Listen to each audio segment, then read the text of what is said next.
Hey everyone, Carl here with Littleroot Lessons, bringing you another deep dive this week.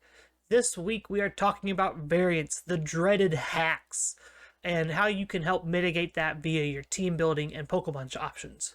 Um, Overall, I know there's been a lot of bad beat stories here lately. Sleep has become one of the most prominent things in the format to win games. Venusaur is very, very popular. Amoonguss, Hypnosis off of Gothitelle has been getting running around too. And so I thought it would be cool to maybe talk about ways that people have built in checks to these hacks. Hacks is essentially whether it's like paralysis, burn, sleep, missing moves, etc. Before we get started on all that though, make sure to leave a like, hit that subscribe button, comment down below answering our question of the day.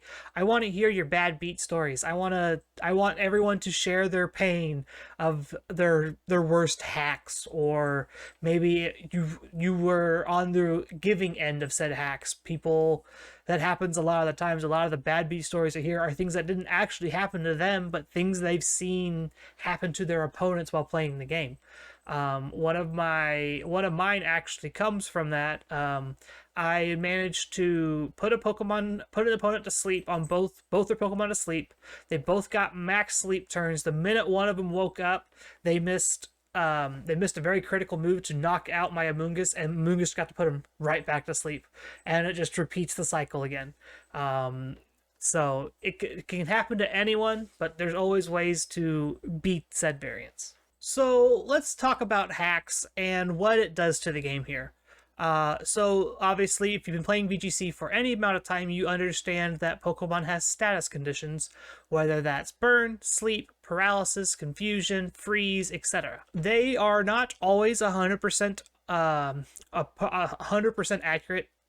There are certain cases where they are. Usually, they're on Pokemon that aren't the greatest or aren't super duper like oppressive. Think Spore from on Amoonguss, or pre-nerfed Thunderwave on Prankster Thundurus back in like Gen 5. So hacks has always been an integral part of VGC, specifically because that's one of the best ways you can interact with your opponent without being just click the super effective move all the time. And so over the course of that, they've made adjustments and changes to certain things, kind of trying to make it balanced. As someone who was a very avid Gen 1 like speedrunner, sleep is the worst mechanic in the game next to freeze. They were terrible back then. Nowadays, freeze is still fairly bad, but it's not the worst. Sleep is super duper common, but it's can be easily mitigated now thanks to things like safety goggles, misty terrain, sweet veil, etc. So there's ways you can play around all these hacks, and let's take a look at a few examples here. So let's talk tools to prevent hacks. The big ones here are usually in the form of items or abilities. Here in a little bit, we'll talk about some moves and whatnot that can also be effective, but not like end-all catch-alls. But the big things here are like Lumberry and safety goggles when it comes to items. Those are the big two that people think about when you think, oh, I need to stop this from hitting me. Let's use Lumberry, or let's use safety goggles, or let's use Cherry Berry, Peach Berry, Frostberry, whatever. Overall, like Lumberry is going to be the best one in my opinion to catch everything. Even though Calyrex Shadow and Calyrex Ice are really very popular right now, you can still use Lumberry effectively on certain Pokemon that may not be around when Calyrex is out, or could put pressure on a Calyrex if needed. The most common one is like Lumberry Landorus, Lumberry Calyrex Ice. If that's something up your alley, that's always a super common one as well. So overall, there's ways for you to just like really make sure that your Pokemon of a certain one are protected, especially if it's like happens to be your answer to a Pokemon that applies status, like Safety Goggles Rotom Heat. This is something that we saw a ton of back in Series 8.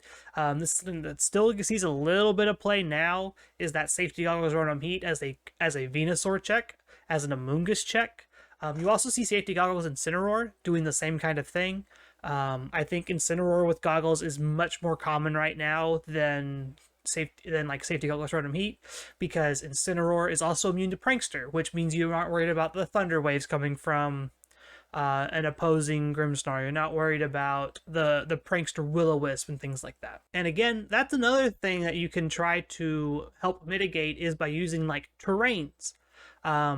Whether it's being set up with like Tapu Fini's Misty Surge or Indeedee's Psychic Terrain, Tapu Koko setting up electric terrain to stop specifically sleep, if that's something you're really worried about. Those are battleground effects that really can affect the game and can really put your opponent kind of on the back foot depending on what your opponent's trying to do with said hacks.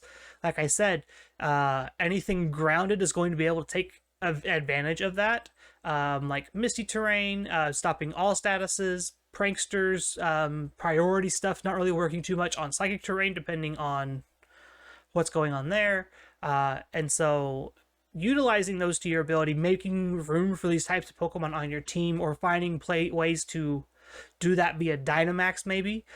We've seen people Dynamax Whimsicott to do max Starfall to set Misty Terrain to prevent other hacks, to prevent like Yawn, or to prevent a later on Thunder Wave or something like that. There's also just standard abilities that aren't affected by the battleground status, and you can just utilize them all the time regardless of being grounded or not. The big one that comes to mind is the Alchemy Sweet Veil. We saw this a little bit at New Jersey. Sweet Veil means that you can't be put to sleep. That and its allies cannot be put to sleep regardless of whether they're flying or grounded or wherever they're at. It just stops it entirely. And so having things like Alchemy and Tapu Fini on your team means your opponent has to respect that option just a little bit more. Last example here is moves. The big thing here where moves come into play is speed.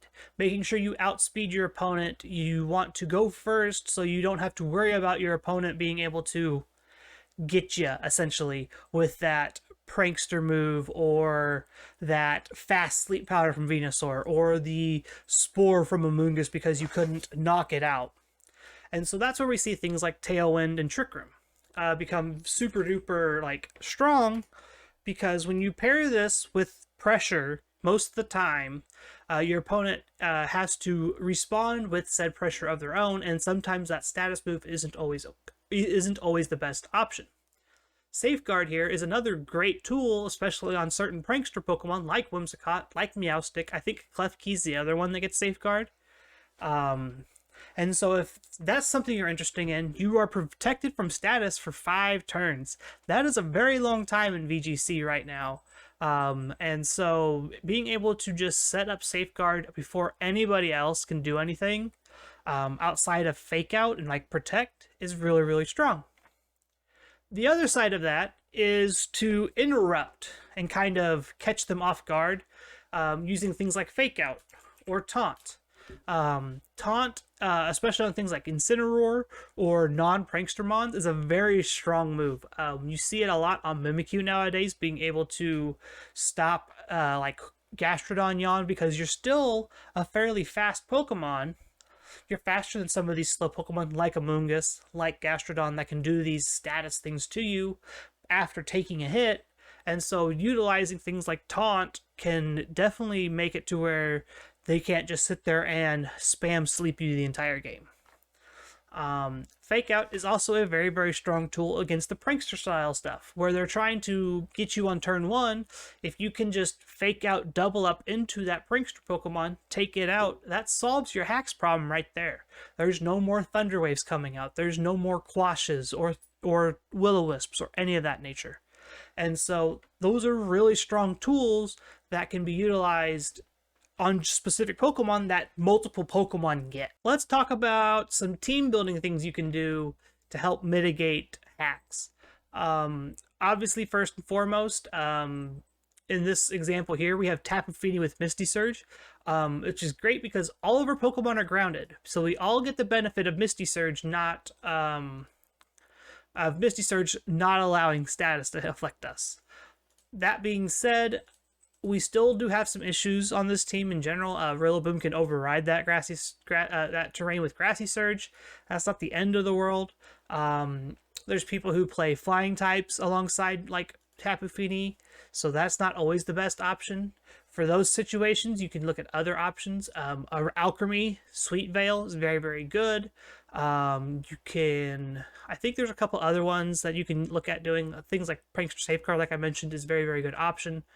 But in this situation here, since we're all grounded, Tapu Fini makes the most sense of mitigating that status. And since we are not a very fast team by nature, this is a good thing for us because this means that we're not worried about the Will-O-Wisp coming out. We're not worried about Thunderwave as much. We're not worried about being put to sleep on our Calyrex or a Palkia if we Dynamax at turn 1. That having the access to Tapu Fini means that we can put out more offensive pressure more often. And your opponent has to respect the fact that Tapu Fini might be sitting in the back waiting to switch in, and essentially puts your opponent on the back foot of they wasted a turn trying to do this thing to slow the game down while you're just pressing on the gas, go, go, go, Dynamax Hailstorm, get a +1 on your attack, and cycle through that and just snowball the game out of control.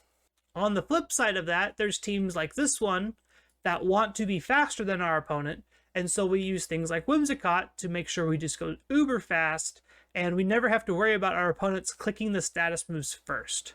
We have Incineroar here who has access to Fake Out, can easily get that clap in to stop an opposing like Grimmsnarl Thunderwave or a Venusaur Sleep Powder. And funnily enough, Whimsicott also gets access to Prankster Safeguard. And since Whimsicott is one of the fastest Prankster Pokemon that's currently viable in VGC, you get to move ahead of pretty much everyone and make sure that your Safeguard goes up first. The only thing you have to fear is Fake Out. And if you're packing things like Thundurus alongside it and Calyrex Shadow, you can easily dissuade that Fake Out Pokemon from being in the lead, because Incineroar is not going to want to activate Defiant on Thundurus. Thundurus gets to kind of snowball the game that way. Zacian, again, can deal significant damage to Incineroar even after an Intimidate, so you probably are wanting to focus Fake Out on that Zacian instead. But it just kind of shows you that there's unique ways that you can build your teams to help mitigate these HAX moves from being as big a problem. Now let's look at an example of a team that doesn't do great into HAX and how it tries to mitigate that. In this situation, we have Regieleki, Yveltal, Landorus, Zacian, Incineroar, and Gastrodon. The big things we have here playing for us to try and stop an opposing like status move is really only Incineroar's Fake Out. We are very weak to trying to everything that our opponent would be trying to do, like Sleepwise. The best we could do is like Fake Out a Venusaur and try to use Yveltal to take it out, or maybe Dynamax Regieleki and set up a lightning, set up an electric terrain with Max Lightning, but then our Yveltal and our Landorus don't get the benefit from it. It's also not very safe because they could have a ground type in the back and could eat that Max Lightning, and then terrain doesn't go up at all. And so this is a situation of where we aren't built the greatest to prevent hacks. We're playing a very long game, and so the fact that these longer games, every chance you give for a longer game means that there is more of a chance that the hacks will happen. Every extra turn that you take while you're paralyzed means that there's a chance that you're going to be afflicted with paralysis and not be able to move that turn. Every turn you are playing against an Ice Beam Gastrodon, there's that 10% chance that you're going to freeze. And so if you're playing that game back and forth and you don't have Sun Up, you may end up frozen and then you may lose the game because of it.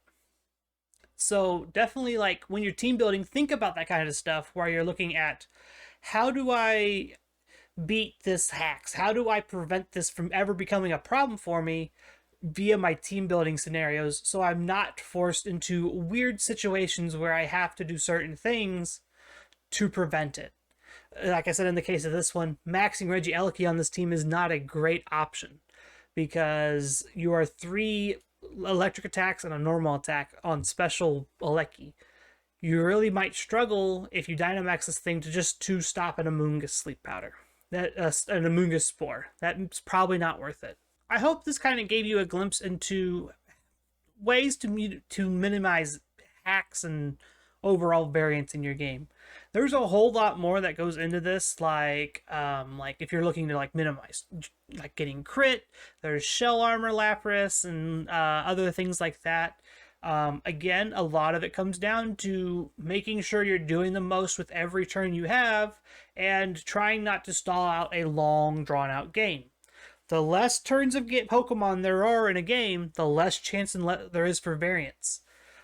Being consistent and being powerful are very, very good things right now in Series 12. And if you can consistently do the same thing over and over without the worry of random freezes, random paralysis, random whatever, you're going to be better off and you're going to win more games that way. Again, make sure you do all that fun YouTube stuff for us. Make sure you answer our question of the day. I want everyone to share their bad beat story. That's all I got today. I will see you all on Sunday for a Littleroot showdown. I am playing in the dojo this week, and I will see you all then and then on Monday for the podcast. Bye, everyone.